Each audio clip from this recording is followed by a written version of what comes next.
Muy buenas, amados hermanos, amados amigos. Qué gusto poder estar nuevamente para otro tiempo de estudio de la palabra. Estamos en el libro de Mateo, como ya saben, estamos en el capítulo 3 y vamos a continuar con este estudio con la ayuda de nuestro amado Dios, siempre teniendo ahí su palabra, su Biblia, su material para tomar notas y pidiéndole a Dios primero que todo que nos guíe en este tiempo. Bendito Dios, en esta hora te entregamos este tiempo para que tú, Señor, nos hables, nos guíes. Tu Espíritu Santo nos instruya y podamos, Señor, entender tu palabra y ponerla por práctica en nuestras vidas. Te lo pedimos y te damos las gracias y toda la gloria en el nombre de Cristo Jesús. Amén. Estábamos, como decíamos, en el capítulo 3 de Mateo. Estábamos en el capítulo 3, justo en el versículo 5, habíamos llegado hasta el versículo 4 la última vez, y en el versículo 5 leemos, estábamos hablando de Juan el Bautista, ¿recuerda? Pues bien, dice el verso 5, y salía a él Jerusalén y toda Judea y toda la provincia de alrededor del Jordán, que es Perea, es la provincia que aquí se refiere como alrededor del Jordán, y eran bautizados por él en el Jordán, confesando sus pecados. Aquí tenemos el ministerio de Juan el Bautista. Ya hablamos de este ministerio que él desarrolla pues en esta región de Judea en la lección pasada, y ahora dice que él bautizaba a aquellos que venían a él en arrepentimiento. Y el bautismo en sí no es una práctica que nace con Juan el Bautista, era una práctica que ya tenían los judíos y incluso se ha encontrado en otras culturas, pero en la cultura judía de la época de Juan se practicaba como parte del rito de una persona que se quería ser judía, un prosélito, llamémoslo así, una persona gentil que quería abrazar la religión judía. El bautismo se practicaba como un símbolo o una manifestación de su decisión de hacerse judío. Así que ellos conocían lo del bautismo en aguas. Sencillamente Juan le da otro significado. Ese ceremonial de ser bautizado lo expone como un símbolo de que la persona se arrepentía de sus pecados. Más adelante, el Señor Jesucristo le va a dar todavía otro significado al bautismo. Va a tener que ver con esa acción de la persona que mediante este gesto de bautizarse va a testificar de su fe. En Mateo 28, 19, puedes anotarlo, Mateo 28, 19, el Señor Jesús manda a sus discípulos que hagan discípulos a todas las naciones, bautizándoles en el nombre del Padre, del Hijo y del Espíritu Santo. Es un mandato, es una ordenanza que le ha dejado a su iglesia. En Romanos 6.14, el apóstol Pablo, inspirado por el Espíritu Santo, nos da el significado, el sentido de este bautismo ahora ordenado por el Señor Jesucristo, que es el hecho de que en el bautismo, en esa ceremonia, en esa acción de ser sumergidos en el agua y salir del agua, nos identificamos con la muerte y resurrección del Señor Jesucristo. Es decir, estamos testificando nuestra fe en Él. Entonces, como ven, uno era el bautismo que practicaban los judíos, otro es el que practica Juan el Bautista y otro el que va a practicar el Señor Jesucristo. Es decir, es el mismo acto de ser sumergido en agua, pero con un significado diferente. En el caso de los judíos, como una identificación con la religión judía; en el caso de Juan el Bautista, como un testimonio del arrepentimiento de pecados; y en el caso del Señor Jesucristo, para testificar de mi fe en Él como mi Señor y Salvador. En todos estos casos, la acción de bautizarse no era lo que causaba que yo ahora tuviese una nueva religión, o lo que causaba que yo ahora me arrepentía de los pecados. Ni siquiera en el caso del bautismo cristiano es lo que hace que yo ahora sea salvo. En ningún caso la acción es lo que refleja lo que hay, lo que se está haciendo. Sencillamente es un testimonio externo de lo que hay en el interior. Es el testimonio externo de que la persona había decidido hacerse judía. Era el testimonio externo en el caso de Juan el Bautista de que la persona se había arrepentido de sus pecados. Es el testimonio externo en el caso de nosotros los creyentes de que hemos aceptado a Cristo como nuestro Señor y Salvador. Es decir, que el bautismo ni te hacía judío, ni era el que realmente te llevaba a arrepentirte de pecados, ni nos hace salvos en la actualidad, pero es un testimonio externo de lo que hay en nuestro interior. Esa es la importancia del bautismo, es un acto externo que refleja lo que hay en nuestro interior. Ahora bien, el bautismo en aguas, es importante entender que la palabra original para bautismo es una transliteración, se toma directamente del griego al español, baptisen, bautismo, de tal manera que la palabra original viene de una raíz griega. Baptizo significa, según la concordancia de Strong, completamente mojado, y viene de la raíz bapto, que significa inundado, de tal manera que habla de sumergirse en agua.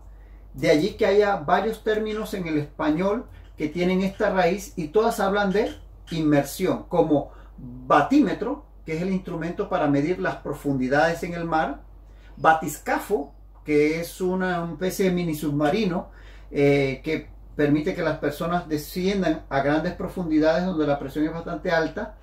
De hecho, batial es un adjetivo que se refiere a las profundidades. Por eso deducimos que el bautismo originalmente era practicado por inmersión en agua. Hoy en día hay denominaciones que practican el bautismo por aspersión. Bueno, el tema es que si no hay otra forma, pues tendrá que ser así. Pero por su etimología, su significado original, entendemos que el bautismo practicado originalmente era por inmersión. Pero lo importante es su significado, no tanto la ceremonia en sí, pero sí su significado. Por ejemplo, el de ser muerto y resucitado en Jesucristo, como lo practicamos los creyentes. Pues bien, esto era lo que hacía Juan para que estas personas que venían y se arrepentían ante su predicación reflejaran ese arrepentimiento. Y dice en el verso 7: al ver él que muchos de los fariseos y los saduceos venían a su bautismo, les decía: generación de víboras, ¿quién os enseñó a huir de la ira venidera? Fíjate qué duro les hablaba Juan a estos fariseos y saduceos, porque seguramente no todos los que venían a Juan eran sinceros en su expresión de arrepentimiento, y Juan no se dejaba engañar. Entonces ahí tenemos que venían incluso fariseos y saduceos. ¿Quiénes eran estos personajes? Los fariseos y los saduceos son unos personajes parte de los grupos religiosos de la época de Jesucristo. Hay un material que van a poder accesar, como ya les he dicho anteriormente. Debajo del video hay una pequeña flechita que usted le da clic y se les va a desplegar unos links, que en esos links usted nuevamente le da clic y va a poder accesar al material que aquí le dejo, en donde comparamos a los fariseos y a los saduceos. ¿Quién eran los fariseos? Los fariseos eran un grupo religioso que se piensa que sus orígenes tuvo que ver con la revuelta de los macabeos. Los macabeos fueron estos rebeldes que se levantan en el tiempo que el imperio seleucida dominaba Palestina, por allá por el siglo tercero, siglo segundo. Ellos se van a levantar entre el siglo segundo y el siglo primero y van a expulsar a los seleucidas, pero después va a venir el imperio romano, sobre todo con el general Pompeyo, va a dominar toda esta región y va a quedar Palestina bajo los romanos. Pues bien, en el tiempo de los seleucidas, que eran de origen griego, venían de Seleuco, el general de Alejandro Magno, que quedó dominando aquella región después de la muerte de Alejandro Magno en el 323 a.C. Los seleucidas tenían una cultura griega y se piensa que los fariseos se derivaban de los Hasidim, que eran una especie de rebeldes en contra de los griegos, de la cultura griega, y que posteriormente derivaron en unas prácticas más bien de tipo religiosa, que fueron los fariseos. De hecho, fariseo significa separado. Ese es el nombre original de fariseo, separado es el significado del término fariseo en hebreo. Y estos fariseos tenían una práctica religiosa muy fuerte, eran muy legalistas. Ellos creían que toda la escritura era inspirada por Dios. Todo el Torá, la ley, los profetas, los escritos, pero además creían que una serie de interpretaciones de la ley que no estaban en la escritura que hoy día conocemos como Antiguo Testamento, sino que fueron parte de interpretaciones que se fueron añadiendo y que ellos practicaban, pensaban que también era parte de la palabra de Dios. Entonces ahí venía una serie de costumbres que ellos practicaban y que le daban tanta importancia como la escritura misma. Eso es como si hoy día yo le diera tanta importancia a un comentario bíblico como a la misma palabra de Dios, lo cual no es así. De tal manera que estos fariseos tenían ese tipo de conceptos. Ellos eran muy estrictos. Ellos pensaban que las cosas habían que hacerlas tal y cual lo decía la ley. Pero a veces hacían que la gente cumpliera con este tipo de reglas y ellos no lo hacían. Los fariseos sí tenemos que decir que ellos creían en el mundo espiritual, creían en los ángeles y demonios, creían en la resurrección, creían en la vida después de la muerte, creían en los milagros, creían en todos este tipo de expresiones espirituales que hoy día nosotros también aceptamos. Ahora bien, los saduceos, su nombre se deriva del sacerdote Sadoc. En segundo de Samuel 8:17 y primero de Reyes 2:35, tú vas a encontrar cómo Sadoc fue el sacerdote que quedó en el tiempo de David después que Abiatar fue apartado del sacerdocio, y Sadoc va a quedar como sumo sacerdote y todos sus descendientes se van a llamar saduceos. De tal manera que en el tiempo de Jesús toda la clase sacerdotal eran saduceos. Eran gente que tenía una cultura un poquito más liberal, aceptaba un poquito más las costumbres extranjeras, contrario a los fariseos que se oponían totalmente a todo lo helenístico. Los saduceos eran un poquito más materialistas, eran los que comerciaban en el templo, el cambio de monedas, la venta de animales para hacer negocio. Ellos tenían una mentalidad más materialista y tenían el control de la clase sacerdotal. Los saduceos pues tenían cierto conflicto con los fariseos. De hecho, los saduceos solo creían en la Torá, no creían en el resto, ni los profetas ni en los escritos. Creían que solo la Torá era la palabra de Dios y por ende tampoco creían en aquellas interpretaciones de la ley que creían los fariseos. De tal manera que eran mucho más limitados en lo que ellos consideraban palabra de Dios. Pero por otro lado no creían ni en los ángeles, ni en demonios, ni en el mundo espiritual, ni en la resurrección, ni la vida más allá. Ellos pensaban que uno se moría y se moría. De tal manera que entraban en conflictos a veces con los fariseos. Así que usted puede ver, por ejemplo, en Hechos 23, 6 al 8, Hechos 23, 6 al 8, y Mateo 22, 23, estos conflictos doctrinales entre los saduceos y los fariseos. Ahora bien, qué curioso que siendo opositores desde el punto de vista de mentalidad, unos más religiosos, otros más liberales, fariseos y saduceos llegaron a complotar, a juntarse para ir en contra de Jesucristo, porque Jesucristo vino con una doctrina que a ambos les era contraria, porque vino a instaurar el reino de Dios, el reino de los cielos, y ellos se contentaban con lo que tenían. Ellos querían mantener el status quo, porque en ese status quo de la época ellos estaban siendo beneficiados. Y si usted lee Mateo 16:1, y hay otros pasajes, pero Mateo 16:1 verá cómo fariseos y saduceos se llegaban a juntar para ir en contra del Señor Jesucristo. Bueno, estos son los fariseos y saduceos que aquí les tengo resumido en el material que les decía y que podrán accesar en el link que está en el video. Pues bien, estos hombres o representantes de estos grupos llegaban a donde Juan el Bautista a ser bautizado. Ahora, ¿por qué venían? A lo mejor algunos de ellos venían sinceramente, o a lo mejor algunos de ellos venían como espías para ver qué era esto de que este hombre atraía a tanta gente, o a lo mejor querían dar una falsa imagen de piedad y de que ellos también estaban arrepentidos para ganar popularidad con el pueblo. No lo sabemos. El hecho es que llegaban entre los que venían, pero Juan, inspirado por el Espíritu Santo, no se dejaba engañar y dice generación de víboras. De hecho, las palabras más fuertes que encontramos tanto en Juan como en el Señor Jesucristo durante sus ministerios, sus respectivos ministerios, las palabras más fuertes se las dirigieron a precisamente personas religiosas o personas que aparentan religiosidad. Es duro oír este tipo de expresiones, pero vemos que siempre son dirigidas a este tipo de personas que aparentan lo que no son. Y es algo que el Señor rechaza. Cuando vivimos una falsa religión o una religión en la cual, como en este caso de estos fariseos, estos saduceos, te preocupa más tu religión que la gente. Te preocupa más aparentar los ritos y toda aquella parafernalia de normas y reglas que el ser humano que tienes por delante. Siempre el Señor Jesucristo le importó más la gente que los ritos.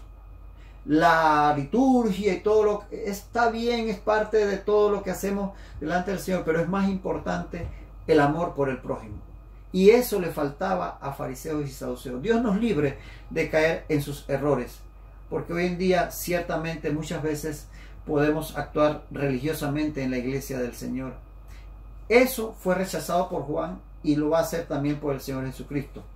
Pasemos entonces al verso 8. El mismo Juan les dice a estos falsos arrepentidos: haced pues frutos dignos de arrepentimiento. Frutos dignos de arrepentimiento. Tanto en el versículo 8 como en el 10, Juan va a destacar la importancia de los frutos.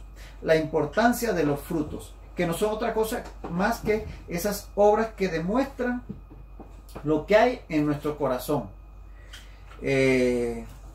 Fíjate que en verdad nadie, ¿por qué son importantes los frutos? Porque nadie puede ver realmente nuestros pensamientos o lo que verdaderamente creemos, pero lo que creemos define lo que hacemos.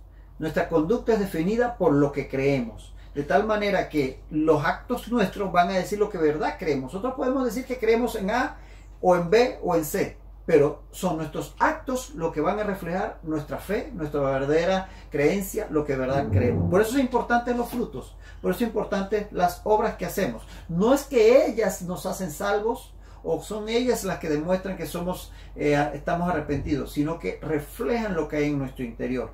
Por eso dijo el Señor Jesucristo en Mateo 7:16, Mateo 7:16, por sus frutos los conocerán, o los conoceréis, como dice Reina Valera 60. Por sus frutos los conocerán, o sea, por sus obras. Es más, Santiago, en su epístola, capítulo 2, verso 18, Santiago 2:18, dice: muéstrame tu fe sin obras y yo te mostraré mi fe por mis obras. Diciendo nuevamente que la fe se refleja en las obras. Tanto así que Calvino, si mal no recuerdo, fue el que dijo: la fe por sí sola salva, pero la fe que salva no está sola. La fe por sí sola salva, pero la fe que salva no está sola. Porque si hay una verdadera fe, tarde o temprano se va a reflejar en los frutos, en las obras. Por eso la importancia de los frutos. No es que ellos sean los que nos hacen salvos, sino que ellos demuestran lo que hay en nuestro interior. Y de hecho, hay hoy en día probablemente muchas personas que pueden profesar ser salvos, pero es sus obras las que van a demostrar su verdadera fe.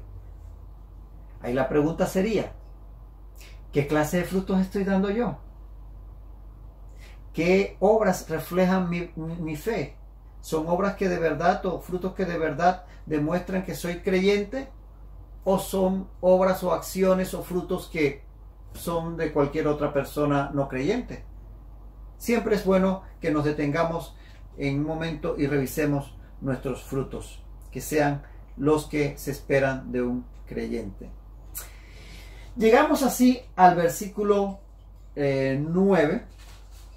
El versículo 9 dice: y no penséis decir dentro de vosotros mismos: a Abraham tenemos por padre, porque yo os digo, dice Juan, que Dios puede levantar hijos a Abraham aún de estas piedras.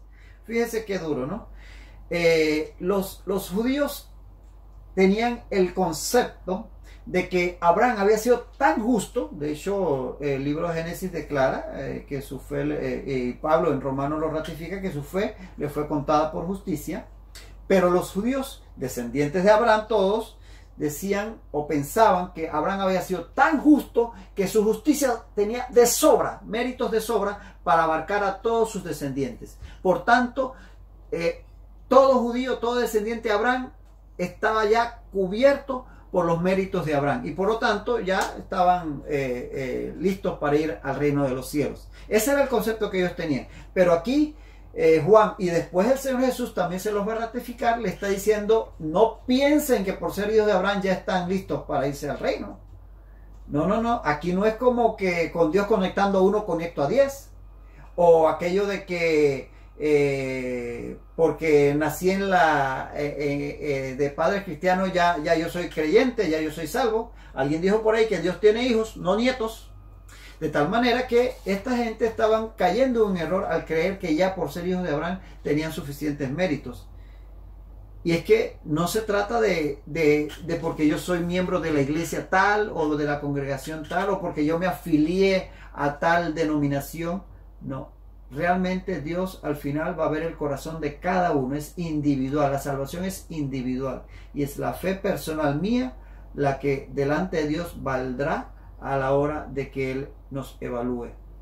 No es mi participación en una iglesia, no es que mi papá, mi abuelo, mi bisabuelo fueron creyentes, no es nada, es sencillamente mi fe personal en el Señor Jesucristo.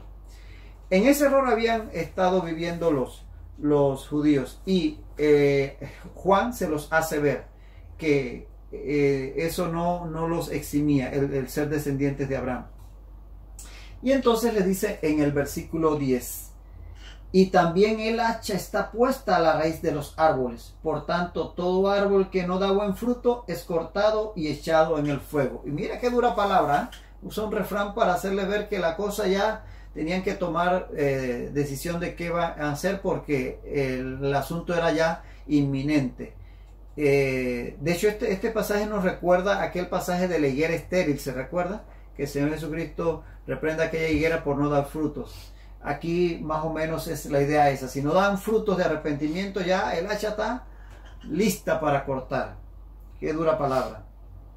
Dice Juan en el verso 11: yo a la verdad os bautizo en agua para arrepentimiento, pero el que viene tras mí, cuyo calzado yo no soy digno de llevar, es más poderoso que yo.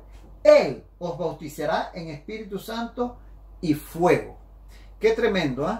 Juan reconoce y confiesa que su bautismo no era para salvación, que era solamente para preparar, que la gente preparara su corazón en arrepentimiento, de tal manera que cuando llegase el Mesías pudieran recibirlo, y él sí iba a traer ese bautismo de fuego que representa la venida del Espíritu Santo a la vida de las personas que son salvas. Entonces Juan estaba clarito en su ministerio, clarito en cuál era su función, cuál era su responsabilidad, cuál era el alcance de lo que él estaba haciendo. ¿Desde cuándo Juan estuvo claro en su ministerio? No lo sabemos, pero ya en la lección pasada leímos que en Lucas 1:17 el ángel le había dicho a su padre, a Zacarías, que es este niño que vendría, iba a cumplir el ministerio dado en la profecía acerca de Elías, que iba a venir antes del Mesías, en Lucas 1:17. Y en Lucas 1:76 y 77, Lucas 1:76 y 77, ya leímos también la vez pasada, que el mismo Zacarías profetiza sobre su hijo, que iba a ir delante del Mesías para prepararle camino, como un mensajero que iba a ir delante de él. O sea que estas palabras que Zacarías conocía, probablemente se las habló, se las repitió Juan de niño, tanto que dice en el Evangelio que el niño andaba, en el Evangelio de Lucas lo describe, el niño andaba por lugares desiertos desde muchacho. Es decir, que Juan tenía una conciencia de lo que le tocaba hacer. Quizás no tenía claro el momento, pero ya tenía conciencia, probablemente desde niño, probablemente su padre ya le había hablado, y él en el Espíritu pudo haber recibido del Espíritu Santo esa directriz para ministrar en esta forma. El hecho es que en este momento encontramos a Juan clarito en cuál era su ministerio. Y es que cada creyente cada creyente, cada hijo de Dios debe tener claro que tiene una función en el cuerpo de Cristo. Todos tenemos algún ministerio que hacer. No crea que solamente son llamados los pastores, los misioneros, los evangelistas. No, todos somos llamados a hacer alguna función en el cuerpo de Cristo. No solamente el que predica, el que canta, no, todos. Y ojo, que ministerios no solamente son estos que se ven en el altar. Ministerio es el que da la bienvenida, el que arregla los carros en el estacionamiento, ministerio es el que ayuda con los niños, ministerio es el que va a visitar a los enfermos, ministerio es... Todos estos, hasta una secretaria que ayuda, colabora en la administración de la iglesia, todos esos son ministerios. De tal manera que todo creyente debe estar claro en su llamado ministerial. Y para eso hay muchos temas sobre ese aspecto, pero yo solamente les repito siempre dos características, dos criterios para reconocer cuál es tu ministerio. Yo siempre he dicho que para saber cuál es mi ministerio es aquella actividad en la obra de Dios en donde yo tengo frutos y lo disfruto. Tengo fruto y lo disfruto. Así que fíjate a ver en dónde Dios te llama a servir. Todos somos llamados a servir. Juan lo sabía y Juan lo estaba haciendo claramente. Y habla del fuego del Espíritu Santo que iba a venir. Dice que el Señor los bautizará con el Espíritu Santo, que es la venida del Espíritu Santo al creyente una vez que acepta a Jesucristo, y posteriormente en Pentecostés, como sabemos en Hechos 2, el Espíritu Santo viene a los creyentes. Y finaliza entonces Juan en el verso 12, dice: su aventador está en su mano y limpiará su era y recogerá su trigo en el granero y quemará la paja en fuego que nunca se apagará. Aquí usa Juan una ilustración en donde el sujeto está implícito, es el Señor Jesucristo. Habla del aventador, que es el juicio que vendrá sobre los hombres.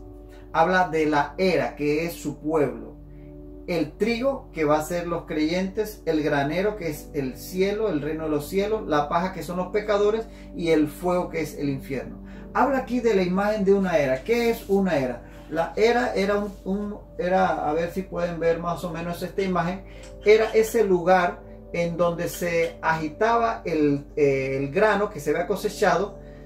Era un lugar aplanado, expuesto al viento, donde con esa especie de tridente, de trinchante, se agitaba el grano y se tiraba al aire una vez que había sido pisoteado por bueyes o por medio del trillo había sido desgranado para separar el grano de la paja. Entonces el sembrador, el agricultor, tomaba ese aventador, que es ese instrumento que se ve ahí, y tiraba al aire el grano con la paja. Obviamente el viento se llevaba la paja, por eso tendría que ser un lugar alto y descubierto, y el grano más pesado iba a caer sobre el piso, que era la era, una superficie aplanada.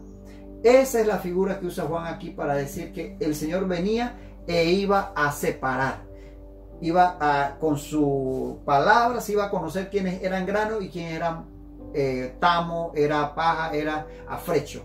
Que al agitar iba a separarse el tamo, la paja, el afrecho se lo llevaría el viento, y el que tiene el peso de la fe en el Señor Jesucristo, el grano, va a caer y va a quedar en la era. Así que ahí la figura del sujeto implícito es el Señor, el aventador es el juicio, la era es el pueblo de Dios, el trigo los verdaderos creyentes, mientras que la paja son los pecadores. Los verdaderos creyentes irán al granero, que es el reino de los cielos, y los pecadores al infierno, que es el fuego allí descrito. Y bueno, aquí se nos acaba el tiempo por hoy y vamos a detenernos ya, puesto que ha terminado el tiempo. Sin más, me despido deseándoles que sigan pudiendo tener un estudio eficaz y que puedan seguir revisando la palabra de Dios. Que el Señor les bendiga rica y abundantemente.